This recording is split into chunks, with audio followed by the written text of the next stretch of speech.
कुछ डिवोटीज बोल रहे थे रिकॉर्डिंग के लिए, इसलिए मैं सोचा रिकॉर्डिंग थोड़ा सा कर लेते हैं, तो ताकि उनको हम बाद में भेज सकते हैं।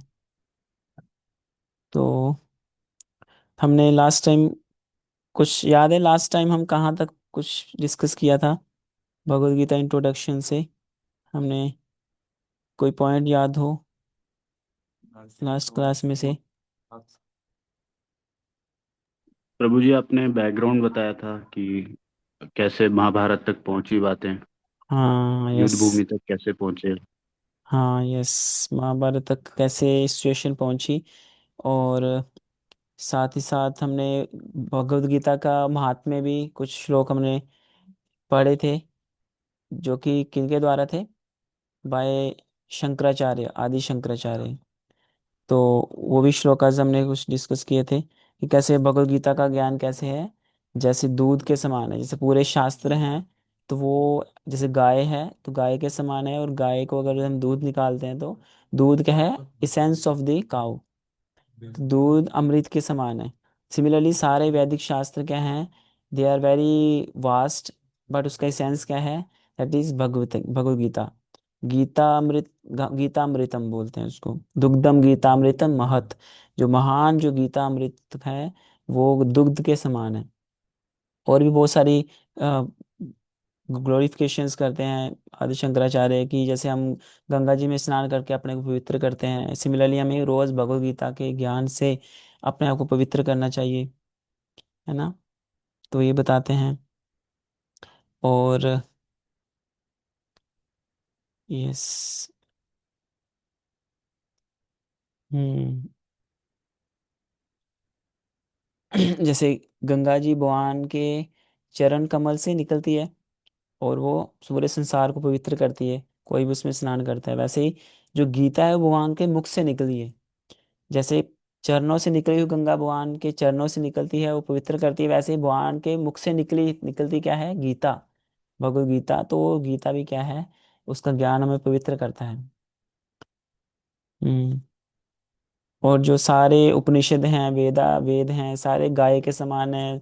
और जो गीता है, जो उसका दूध है, और दूध निकालने वाला जो कोई गोपाल भी तो होना चाहिए। तो गोपाल कौन है? गोपाल भगवान श्री कृष्ण स्वयं है। एंड पार्थो वत्स सुधीर भोक्ता। जो पार्थ यानी कि अर्जुन है, वो क्या है? वत्स के यानी कि बछड़े के समान है, जो उस दुग्ध का पान कर रहे हैं। और हम जो बाकी जो जैसे किसान पहले बछड़े को दूध पिलाता है, उसके बाद सारा है ना, किसान को भी मिलता है, किसान और भी लोगों को मिलता है। उसी प्रकार अर्जुन के माध्यम से हम सबको भी गीता का अमृत, वही जो दूध है, हमें भी प्राप्त हुआ है। तो यस, तो आज हम फर्स्ट श्लोक ऑफ भगवत गीता, उस पे हम चर्चा करेंगे।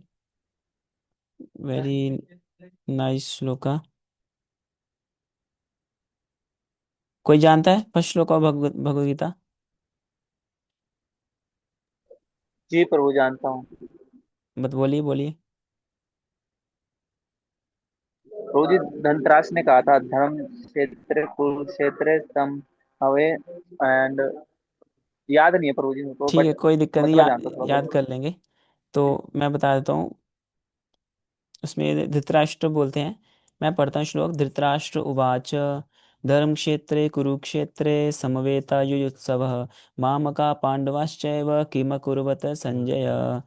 तो संजय से प्रश्न पूछते हैं धृतराष्ट्र। क्या पूछते हैं? कि धर्म क्षेत्र जो कुरुक्षेत्र की भूमि है, वो धर्म, धर्म, वहाँ धर्म है, वो धर्म का क्षेत्र है, वहाँ धर्म की प्रधानता है। तो वहाँ पे जो युद्ध की इच्छा से इकट्ठे हुए मेरे और पांडु के पुत्रों ने क्या किया? तो यहाँ धृतराष्ट्र पूछ रहे हैं, ये क्वेश्चन पूछ रहे हैं कि क्यों उन्होंने क्या किया वहां पे। अब देखा जाए तो ये क्वेश्चन पूछना एक, मतलब इतना ही जरूरी नहीं था। क्यों? क्योंकि युद्ध के मैदान में वो कोई इकट्ठा होता है तो क्या करता है? वो युद्ध ही करेगा। युद्ध की इच्छा से ही इकट्ठे हुए हैं तो युद्ध ही करेंगे। तो फिर क्वेश्चन फिर क्यों पूछा धृतराष्ट्र ने कि मेरे और पांडु के पुत्र वहां इकट्ठे हुए और उन्होंने क्या किया? तो by default answer should be कि उन्होंने क्या किया? युद्ध किया। बट फिर भी उन्होंने संजय से ये प्रश्न पूछा कि उन्होंने क्या किया मेरे पुत्रों ने, यानी कि कौरवों ने और पांडु के पुत्रों ने क्या किया।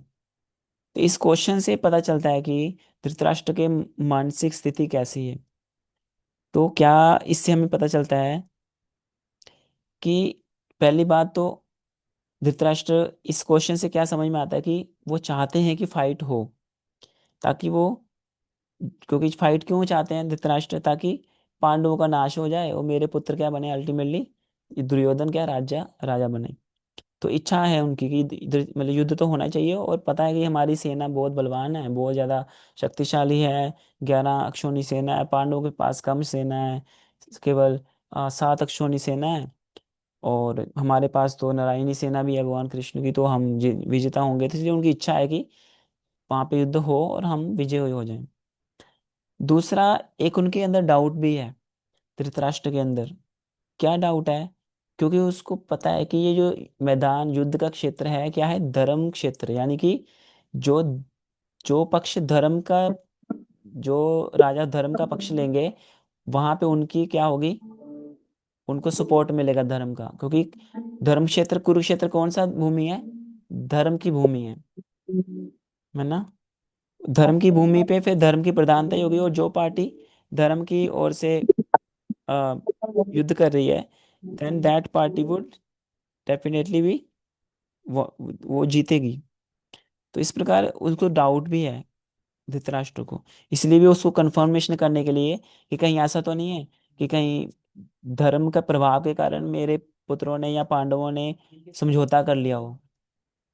क्योंकि धर्म के प्रभाव से क्या होगा, उनके अंदर अच्छी भावना भी जाग सकती है, क्योंकि क्षेत्र का भी प्रभाव होता है ना। जैसे आप कभी फील करते होंगे कि अभी कोई व्यक्ति बहुत बाहर से फ्रस्ट्रेटेड है, बहुत परेशान है, ऑफिस से पूरा दिन भर परेशान था, वो थोड़ी देर के लिए मंदिर में आया, मंदिर में आते ही जब भगवान के दर्शन करता है, कीर्तन सुनता है, तो उसकी चेतना क्या हो जाती है, बहुत ही शांत स्थिर हो जाती है, बहुत ही पीसफुल हो जाती है। क्योंकि ये क्षेत्र का प्रभाव रहता है, स्थान का प्रभाव रहता है। उसी प्रकार आप घर से बाहर निकलते हो, ऑफिस में रोड पे जाते हो, वहां पे गाड़ियां चल रही है, हॉर्न बज रहा है, ट्रैफिक जाम लग रहा है, उस माहौल में, उस स्थान में क्या होता है, हमारा जो स्थिरता है, मानसिक स्थिरता है, वो भी क्या हो जाती है, डामाडोल हो जाती है। व्यक्ति बहुत एजिटेट होने लगता है, फ्रस्ट्रेट होने लगता है, और पेशेंस को खो देता है, कई बार गाली भी देता है रोड पे। क्यों? क्योंकि स्थान ही ऐसा है। सिमिलरली कुरुक्षेत्र का जो स्थान है, वो उसको धर्म क्षेत्र, यानी वहां पे धर्म की प्रधानता होगी, और धर्म की चीजें बढ़ेंगी वहां पे। व्यक्ति के हृदय में जो अ, धार्मिक भावनाएं हैं वो भी बढ़ेंगी। और धृतराष्ट्र को डाउट था कहीं धर्म क्षेत्र की भूमि पे मेरे पुत्र, क्योंकि उसको भी पता है कि मेरे पुत्र अल्टीमेटली क्या है, they are opposite to dharma, they are अधर्मी। ये तो वो देखो, पता सबको है कि कौन धार्मिक है, पांडव धार्मिक है, कौरव धृतराष्ट्र दुर्योधन आदि सारे क्या हैं, अधार्मिक अधार्मिक हैं।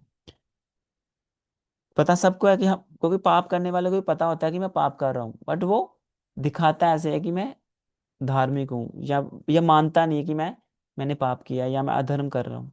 सिमिलरली धृतराष्ट्र भी, उसको भी पता है मैं और मेरे दुर्योधन आदि पुत्र क्या कर रहे हैं, अधर्म का पक्ष ले रहे हैं। बट फिर भी वो, इसलिए वो थोड़ा डरा हुआ भी है कि कहीं ऐसा ना हो कि धर्म क्षेत्र के, मतलब युद्ध के जो क्षेत्र है, धर्म को सपोर्ट करने वाला है, कहीं ऐसा ना हो कि हम तो अधर्म की साइड में है, कहीं उस धर्म की वजह से मेरे पुत्रों का हृदय बदल ना जाए और वो युद्ध करना उसको कैंसिल ना कर दें, है ना। इसलिए उसके अंदर डाउट भी है, और डर भी है कहीं मेरे पुत्र कहीं धार्मिक बन के युद्ध को कैंसिल ही ना कर दें, है ना। और डर भी है कि अगर युद्ध हुआ भी, क्योंकि हम अधर्म की साइड में है, तो हमारी पराजय ना हो जाए, हम हार ना जाएं। तो इस चीज का भी डर है। और चौथा है कि उसको उम्मीद भी है कि काश, मतलब उसको, ही इज होपफुल आल्सो कि शायद हो सकता है हम युद्ध जीतेंगे ही, क्योंकि सारी सिचुएशंस हमारे फेवर में ही है। हमारी सेना इतनी शक्तिशाली है, बहुत बड़ी है, पांडवों से कहीं बड़ी शक्तिशाली सेना हमारे पास, बड़े बड़े योद्धा हैं हमारी सेना में। पांडव कौन है, भीष्म पितामह है, कर्ण है, दुर्योधन है, और भी बड़े बड़े द्रोणाचार्य हैं, कृपाचार्य हैं, बड़े बड़े मतलब महारथी अतिरथी, मतलब योद्धा हैं जो कभी आज तक हारे ही नहीं है। तो ऐसे ऐसे योद्धाओं के होने के कारण उनको कॉन्फिडेंस है, ही इज वेरी मच, उनको आशा है कि हम जीत ही जाएंगे फॉर श्योर। तो ये मेनली 4 कारण से कि ही इज वेरी पहले तो चाहते हैं कि युद्ध हो ही, और उनको कुछ डाउट भी है कहीं धर्म क्षेत्र की वजह से मेरे पुत्रों का हृदय परिवर्तन ना हो जाए, वो धार्मिक हो ना जाए कहीं। और उनको डर भी है कहीं धर्म की प्रभाव के कारण पांडवों को फेवर ना कर दे उस क्षेत्र, तो मेरे पुत्र हार जाएंगे। और साथ में उसको उम्मीद भी है कि मेरे पुत्र जीतने चाहिए। तो ये पहले जो श्लोक है उसका ये हम मोटा मोटा हमने समझा इसका कि क्या भावना है धृतराष्ट्र की बेसिकली। तो शिला प्रभुपाद जी का तात्पर्य भी इसमें हम पढ़ेंगे, इसमें बहुत ही इंपॉर्टेंट कुछ शिक्षाएं हैं, तो मैं पढ़ूंगा, आप सुन सकते हैं। Dhritarashtra the father of the Kurus did not want to compromise between the cousins and brothers, and he wanted to be sure of the fate of his sons on the battlefield, because the battle was arranged to be fought at Kurukshetra, which is mentioned elsewhere in the Vedas as the place of worship even for the denizens of heaven. Dhritarashtra became very fearful about the influence of the holy place of the on the outcome of the battle. He knew very well that this would influence Arjuna and sons of Pandu favorably, because by nature they were all virtuous. Yes, तो same चीज जो आपने बताई कि क्योंकि वो क्षेत्र क्या है, वो प्लेस ऑफ वर्शिप यानी कि धर्म का क्षेत्र है, और पांडवों भी पांडव धर्म की साइड है, तो उस क्षेत्र का प्रभाव पांडवों की साइड से ज्यादा रहेगा, यानी कि वो सपोर्ट करेगा, फेवर करेगा पांडवों को बाय डिफॉल्ट, क्योंकि दे आर बाय नेचर क्या है, धार्मिक है, विर्चुअस है। और साथ ही एक और, यस आगे मैं पढ़ूंगा कि both the Pandavas and the sons of Dhritarashtra belong to the same family, but Dhritarashtra's mind is disclosed. He yes, yes, Aditya आप कुछ बोल रहे हैं?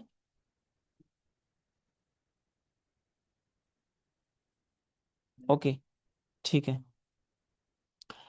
तो एक्चुअली एक और कारण है कि धृतराष्ट्र जो हैं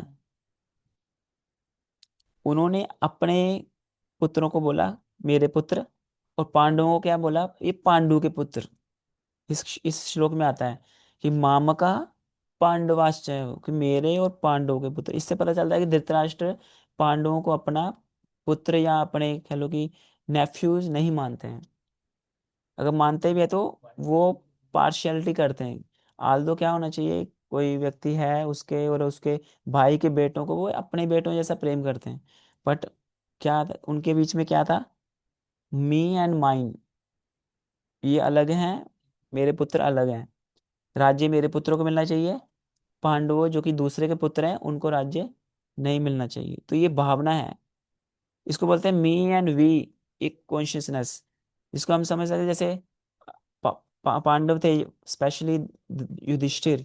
युधिष्ठिर कभी भी ऐसा नहीं सोचते थे कि आ, ये कौरव क्या है, मेरे भाई नहीं है। वो हमेशा दुर्योधन को बुलाते थे सुयोधन करके, क्योंकि एक्चुअली में दुर्योधन का नाम था सुयोधन, क्योंकि सुयोधन बहुत अच्छा नाम है। सुयोधन मतलब जो युद्ध बहुत ही बढ़िया तरीके से करे, बहुत ही मतलब स्पेशल, मतलब एकदम की वंडरफुल तरीके से युद्ध करे, नैतिक तरीके से युद्ध करे, उसको बोलते हैं सुयोधन। बट क्योंकि उसके दुर्योधन के कार्य इतने खराब थे और बहुत ही मतलब निंदनीय भी थे, इसलिए लोग उसको जनरली क्या बोलते थे, दुर्योधन, जो कि युद्ध करता है कैसे, बहुत ही अधार्मिक तरीके से, जो कि अनैतिक तरीके से युद्ध कर रहा है। बट स्टिल जो युधिष्ठिर थे वो उसको हमेशा सुयोधन बुला के ही अपने भाई की तरह ट्रीट करते थे। आदो दुर्योधन ने कभी भी पांडवों को अपने भाई या नेफ्यू ऐसे मतलब कजन ब्रदर्स ऐसे माना नहीं, अपना दुश्मन ही माना है, और दुश्मन की तरह ट्रीट किया है, दुश्मन की तरह मारने के लिए तरह तरह के वो प्लानिंग करता था, तरह तरह के वो उनको मारने के लिए प्लानिंग बनाता था और अरेंजमेंट करता था। तो ये डिफरेंस है actually me and we consciousness में। धृतराष्ट्र जो युधिष्ठिर कैसे समझते थे कि हम पांच नहीं है, बल्कि हम पांच और ये 100 कौन है, 105, और हम पांच 105 क्या है, सब हम क्या है, कुरुवंश के क्या है, पुत्र हैं, कुरुवंश के क्या है, संतान हैं। और हमारे एकता वाला उनका अंदर भाव था। पर दुर्योधन के अंदर या कह लो धृतराष्ट्र के अंदर ऐसी भावना नहीं थी, वो सोच रहा है कि नहीं ये मेरे पुत्र हैं और ये पांडु के पुत्र हैं, they are not my sons, they are not doesn't belong to me. है ना। तो ये बहुत ही एक संकीर्ण, एक नैरो माइंडेड भावना थी कौरवों की, धृतराष्ट्र की, दुर्योधन की। इसको, इसके संदर्भ में एक श्लोक आता है कि अयम निज परो वेति गणनाम लघु चेतसाम, गणनाम लघु चेतसाम। उसके बाद आता है कि वसुधा एव कुटुम्बकम, ये श्लोक आता है, चाणक्य की नीति में शायद आता है। उसमें बताता है कि जो व्यक्ति की माइंड बहुत नैरो होता है, नैरो थिंकिंग होती है, वो सोचता है कि ये मेरा है और ये पराया दूसरे का है। और इस तरह से नैरो माइंडेड, लघु चेतसा मतलब, लघु चेतसा मतलब बहुत ही संकीर्ण बुद्धि की तरह वो सोचता है और भेदभाव करता है, बल्कि एक समभाव नहीं रख पाता है। जैसे धृतराष्ट्र ने इस श्लोक में क्लियरली बोला कि मेरे और पांडवों के पुत्रों ने क्या किया, यानी कि वो अपने और पांडवों के पुत्रों को अलग अलग समझता है, यानी कि संकीर्ण और नैरो माइंडेडनेस उनके माइंड में। तो ये हम समझ सकते हैं कि ये that was the mainly cause of the battle of Kurukshetra. और एक कारण और भी है युद्ध होने का, क्योंकि भगवान कृष्ण वहां पे हैं, और भगवान कृष्ण क्या है, ही इज द, जो क्या बोलते हैं, पिलर ऑफ धर्म। जो धर्म के क्या हैं भगवान, उसके रक्षक हैं। और धर्म की स्थापना करना उनका, उसके लिए तो वो प्रकट हुए हैं। और धर्म के जो राजा हैं, यानी कि युधिष्ठिर, धर्मराज के जो संतान है स्वयं, वो उनको राजा स्थापित करना चाहते हैं। पूरे सृष्टि, पूरे मतलब पृथ्वी में वो धर्म का स्थापना करना चाहते हैं, युधिष्ठिर को राजा बनाकर। इसलिए जैसे एक प्रभुपाद जी एग्जाम्पल देते हैं परपण में, कि जैसे एक जो धान की खेती होती है, उसमें बहुत सारे वीड्स भी उग जाते हैं, बहुत से खरपतवार उग जाते हैं। पर जो किसान होता है वो क्या करता है, सारे खरपतवारों को चुनता है और उखाड़ता है, जड़ के समेत उखाड़ता है और बाहर फेंकता है, ताकि जो फसल है, यानी कि पैडी की जो फसल है, धान की फसल है, अच्छे से ग्रो करे, अच्छे से फले फूले। तो ये भगवान करने के लिए आए हैं उस समय, कि जो खरपतवार, यानी कि अनवांटेड पीपल, अनवांटेड किंग्स, और और कह लो कि अधार्मिक जो राजा हैं, उनको वो खरपतवार की तरह उखाड़ के फेंकना चाहते हैं, ताकि धर्म की क्या हो, धर्म की प्रोस्पेरिटी बढ़े, धर्म फले फूले और पूरी पृथ्वी में सुख शांति रहे। तो इसीलिए भगवान अ, कौरवों को अल्टीमेटली हराएंगे भी बाद में। तो इसलिए भी, क्योंकि धर्म के जो नेता कौन है, भगवान स्वयं है ना, इसलिए, क्योंकि भगवान क्या, किस लिए अवतरण लेते हैं, धर्म स्थापना हेतु।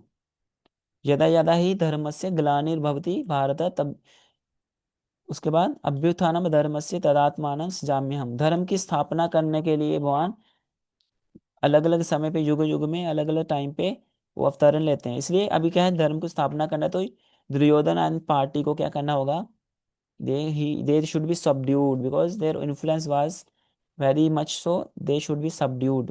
तो भगवान उनको अ, हरा के और युधिष्ठिर को राजा बनाने के लिए युद्ध करना चाहते हैं। और हमारे एक आचार्य भी बताते हैं,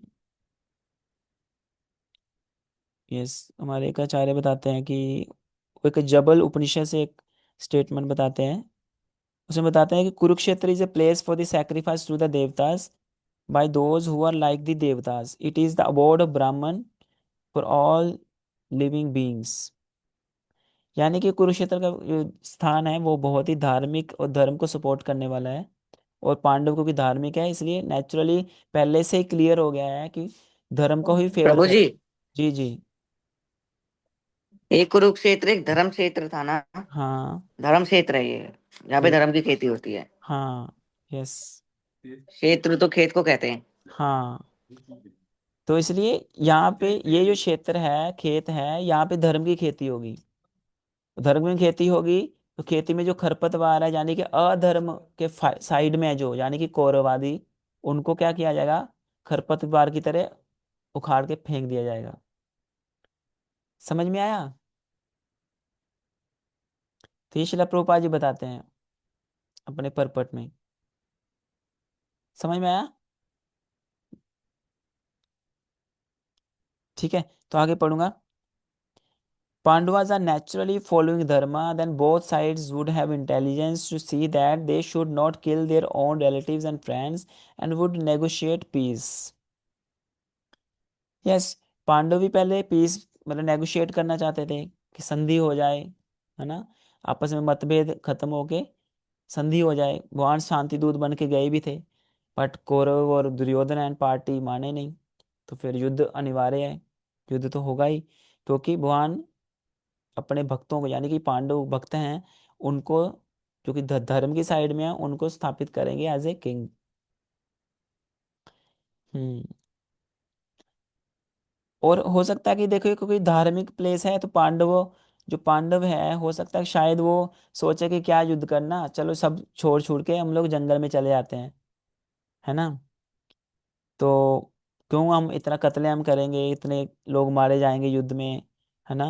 तो पांडवों में भी क्या होता है, ये भावना जागृत हो सकती है बाय द इन्फ्लुएंस ऑफ धर्म क्षेत्र। तो इसलिए भी ये एक कारण, मतलब एक एक एक एक, एक थॉट आ सकता है पांडवों के मन में। ये हमारे एक आचार्य हैं श्री विश्वनाथ चक्रवर्ती ठाकुर, वो बताते हैं। हम्म। और आगे वो बताते हैं कि ये बताता है कि कैसे संजय, हाँ, externally Dhritarashtra showed Sanjay that he would be relieved if there was no fight, but internally वो चाहते हैं, मतलब एक्चुअली इंटरनली धृतराष्ट्र को भी क्या है, भय है कि कहीं धर्म का प्रभाव से मेरे पुत्र कहीं पीछे ना हट जाएं, या फिर कहीं पांडव सब छोड़ के पीछे हट के जंगल ना चले जाएं, तो उनको डर था। हम्म। तो ये भी एक कारण है। और एक हमारे आचार्य बलदेव विद्याभूषण वो बता रहे हैं कि by not mentioning that the Pandavas were also his relatives and mentioning only his sons as his own, he revealed his hatred for them। मामा का मेरे पुत्र और पांडवों के पुत्र, पांडु के पुत्र, इससे पता चलता है कि धृतराष्ट्र के मन में पांडवों के प्रति ईर्ष्या भी थी, द्वेष भी था, हेट्रेड। तभी तो युद्ध का कारण क्या है, यही तो है, द्वेष दूसरे के प्रति, कि उसके पास इतना ज्यादा क्यों है, इसलिए उसके पास नहीं होना चाहिए, हम ही राजा होना चाहिए, मेरे पुत्र ही राजा होने चाहिए, तो द्वेष। और शिला प्रभुपाद जी बताते हैं परपट में कि both the Pandavas and the sons of Dhritarashtra belong to the same family, but he deliberately claimed his sons as Kurus and separated the sons of Pandu from the family heritage। although देखो पांडव भी क्यों है, पांडव भी तो कुरु ही हैं, कौरव भी हैं, क्योंकि वो कुरु वंश में ही पांडव भी तो आ रहे हैं, कौरव भी आ रहे हैं और पांडु भी आ रहे हैं, अल्टीमेटली दोनों ही कौरव बोले जाएंगे। बट धृतराष्ट्र इस बात को मानने के लिए तैयार नहीं, वो समझता है केवल मेरे पुत्र ही कौरव हैं। तो ये एक्चुअली भेदभाव ड्यू टू द्वेष, हेट्रेड है। हम्म। और जो कुरुक्षेत्र क्यों बोला गया, क्योंकि एक राजा थे कुरु, उनके नाम से इस क्षेत्र का नाम, क्योंकि कुरु जो राजा थे उन्होंने यहाँ पे बहुत सुंदर यज्ञ किए थे, और इसलिए उनके नाम से ही जब उन्होंने यज्ञ किए, तो जो इंद्र थे उन्होंने उनको मतलब वरदान दिया कि उनके नाम से ही ये इस स्थान का नाम पड़ेगा कुरुक्षेत्र।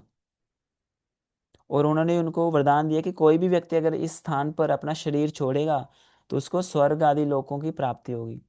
तो इसीलिए भी पहले लोग ऐसे धार्मिक क्षेत्र पे जाके अगर युद्ध भी करना होता था, धार्मिक क्षेत्र में जाके करते थे, ताकि अगर किसी की मृत्यु हो भी जाए तो वो क्या, उसको क्या प्राप्त हो, वो स्वर्ग में जाए, स्वर्ग प्राप्त हो उसको। और एक और एक महत्व है इस स्थान का कि दो ऋषि थे, मुदगल एंड पृथु, पृथु महाराज थे। एक पृथु महाराज का नाम सुना होगा, राजा थे, और एक ऋषि थे मुदगल, उन दोनों ने इसी स्थान पे तपस्या भी की थी, इसलिए भी ये बहुत ही सैक्रेड प्लेस है। तो शिला प्रभुपाद जी, यस, जो हमने चर्चा की कि भगवान कृष्ण जैसे किसान एक खेत से अनवांटेड जो वीड्स है उसको निकाल देते हैं, सिमिलरली भगवान कृष्ण भी किसान की तरह इस कुरुक्षेत्र के जो खेती हो रही है, धर्म की खेती, उसमें से जो कौरववादी जो वीड्स हैं उनको उखाड़ने के लिए ही आए हैं, और खेती को फैलाने फूलने के लिए आए हैं। हम्म। और इससे पता चलता है कि me and we consciousness, Kaurava सोच रहे हैं मी एंड माइन, मैं और मेरा राज्य, बट पांडव क्या सोच रहे हैं, युधिष्ठिर क्या सोच रहे हैं, नहीं, वी, हम और आप, हम दोनों। देखिए ये एक्चुअली आसुरी और दैवी क्वालिटी है, दैवी क्वालिटी की वो सबको साथ लेके चलता है, दैवी व्यक्ति, कि मेरा भी भला हो और सबका भला हो, सबका साथ सबका विकास। बट जो होता है सेल्फिशनेस वाली मेंटेलिटी जो कोई कौरवों की थी, दुर्योधन आदि की थी, वो क्या है, केवल हमारा विकास हो तुम्हारा विनाश हो। इसीलिए तो युद्ध हुआ, ये दोनों मेंटेलिटी थी, विनाश वाली बुद्धि, तुम्हारा विनाश हो, तुम क्यों फल रहे हो, फूल रहे हो, तुम्हारा क्यों भला हो रहा है। तो ये बुद्धि थी कौरवों में।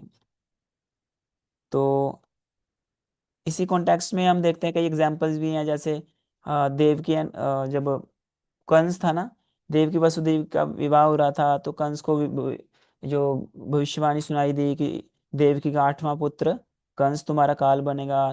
तो जो कंस रथ रथ चला रहा था, अपनी बहन को लेके जा रहा था ससुराल, वही अपनी बहन को मारने के लिए तलवार निकाल दी, गला काटने के लिए। तो इसको बोलते हैं सेल्फिशनेस, कि अभी मेरे मेरे ऊपर कुछ खतरा आ रहा है, तो मैं जिस जो मेरे खतरे, मेरे जीवन के लिए खतरा है, उसको मैं अभी हटा दूंगा, उसका जीवन का खत्म कर दूंगा। तो ये मेंटालिटी किसकी थी, आसुरी प्रवृत्ति, यानी कि कंस की ऐसी प्रवृत्ति थी।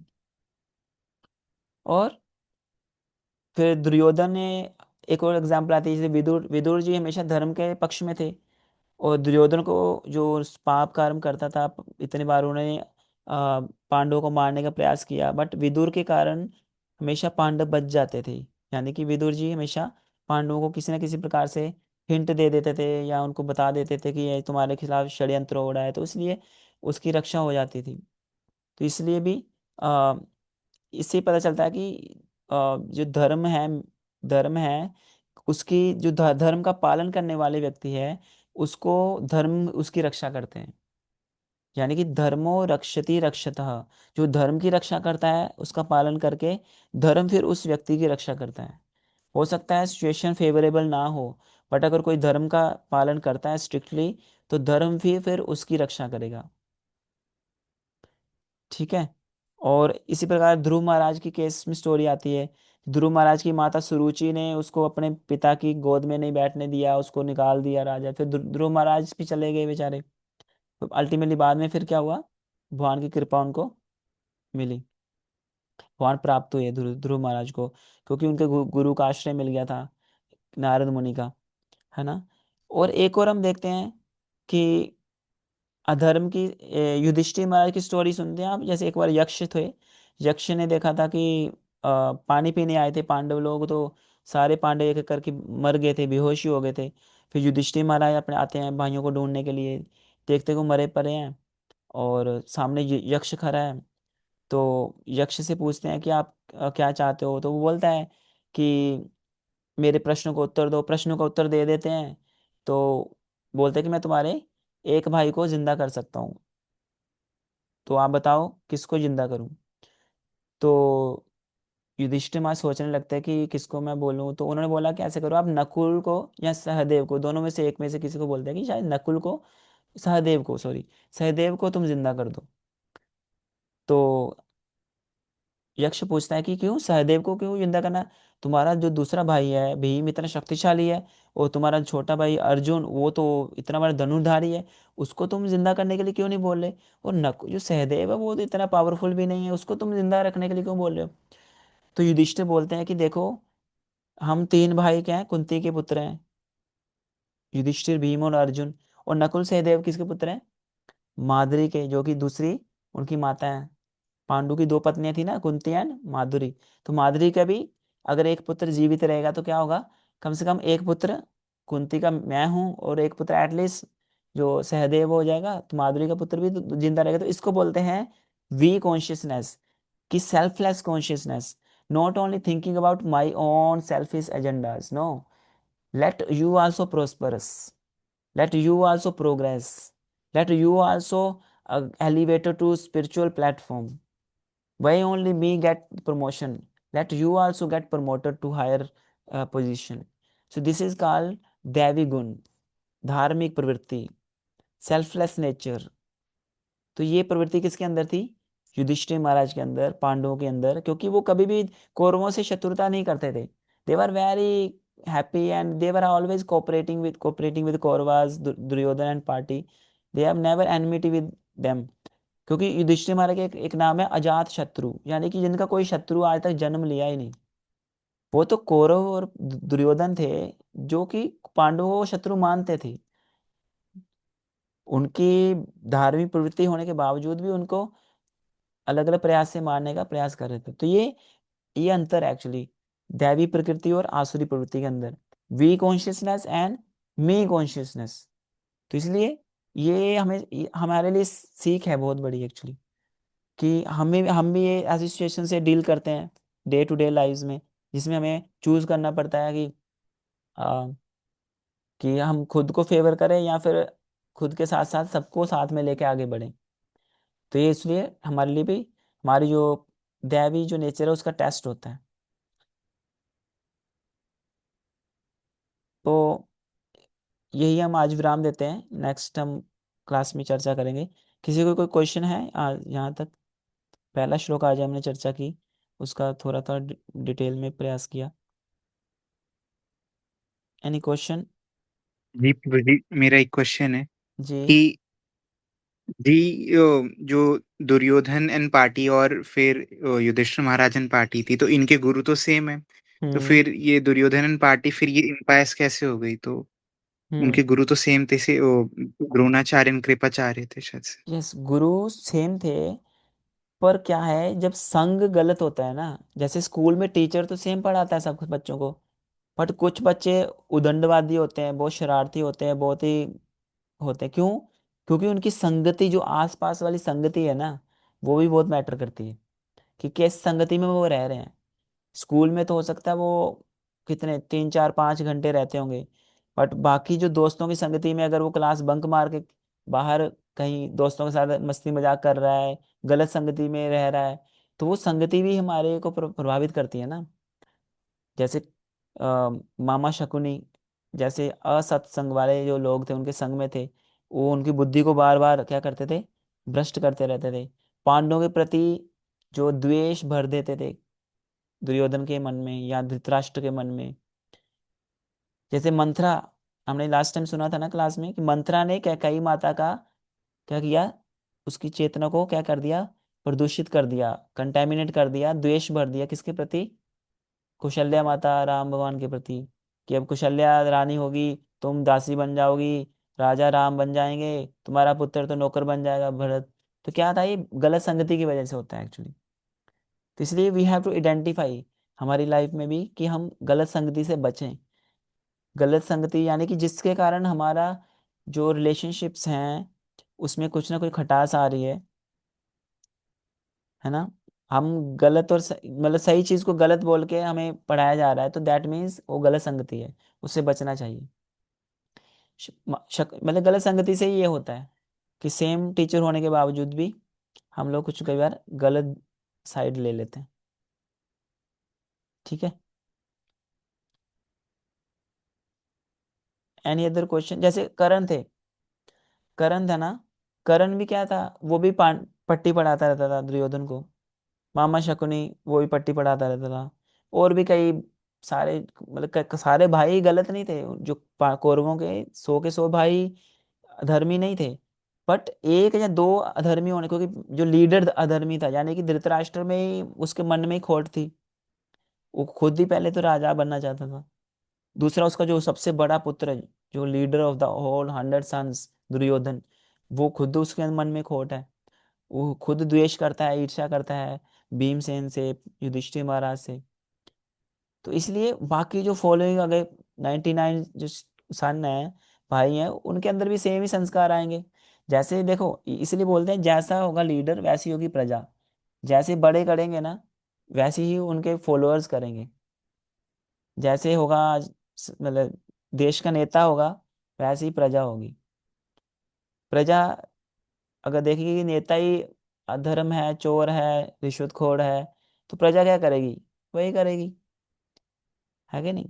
अगर राजा बहुत ही धार्मिक है, वो भगवान को विश्वास, मतलब ही इज आस्तिक, भगवान के दिए हुए विधि विधानों को, धार्मिक अनुष्ठानों को पालन कर रहा है, तो प्रजा भी उसको फॉलो करके इंस्पायर होगी और फॉलो करेगी, वो भी धार्मिक बनेगी, है ना। तो ये भी मैटर करता है एक्चुअली। लीडर खराब है तो बाकी भी फिर क्या हो गए, खराब हो गए।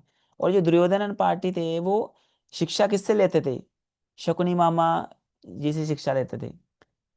भीष्म पितामह या ज्यादा द्रोणाचार्य कृपाचार्य उनसे ज्यादा शिक्षा नहीं लेते थे, उनसे केवल धनुर्विद्या सीख लेते थे बस, काम की बात। बाकी ज्यादा जो ज्ञान की बात होती है वो ज्यादा शकुनी मामा से लेते थे। तो इसलिए भी ये भी मैटर करते हैं किससे हम शिक्षा ले रहे हैं। ठीक है, एनी अदर क्वेश्चन, कोई और प्रश्न है?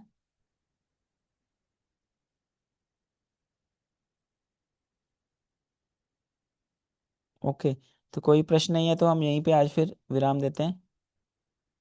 ठीक है, प्रभु जी, हाँ जी शिव ब्रो, हरे कृष्ण प्रभु जी। बोलिए बोलिए।